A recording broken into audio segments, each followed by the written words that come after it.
सुरुवात भएको पूर्वीय दर्शन जसको उद्गम स्थल नेपाल।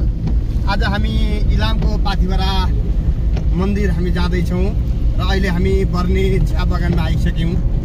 मलाई लाग्छ नेपाल यति सुन्दर छ, यति हराभरा छ, तथापि हामी मानव यो प्रकृतिलाई दोहन गरिरहेका छौँ। प्लास्टिक जन्य चिजहरू सडकमा फालिरहेका छौँ, जतासुकै दिशा पिसाब गरिरहेका छौँ।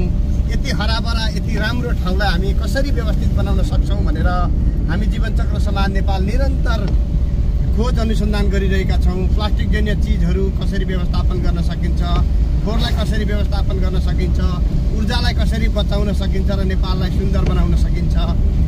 यावत कुराहरू धार्मिक स्थलहरूलाई चाहिँ अझै व्यवस्थित सुन्दर बनाउन कसरी सकिन्छ भनेर हामी लागिरहेका छौँ र सबै नेपाली आमा बुवा दाजुभाइ दिदीबहिनीहरूलाई हामी मन्दिर जान्छौँ, फोहोर मैला जतासुकै फाल्छौँ, त्यो नगर्नका लागि विशेष अनुरोध गर्छौँ।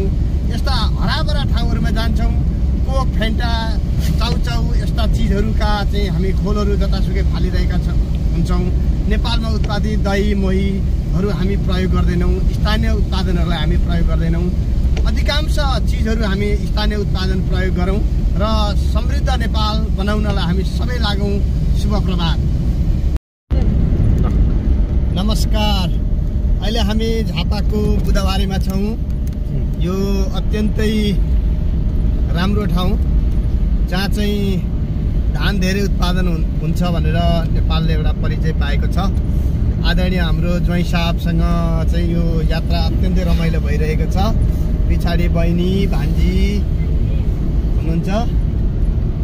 हामी अहिले झापाको बुधबारीबाट हामी इलामको सुन्दर नगरी सूर्योदय गाउँपालिकाको रहेको कन्याम अनि त्यसै गरेर धार्मिक स्थल पाथिभरा देवीको दर्शन गर्न जाँदैछौँ।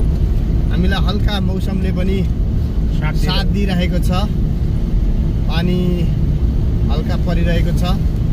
हामी थोरै भिज्नेछौँ अनि रमाउनेछौँ।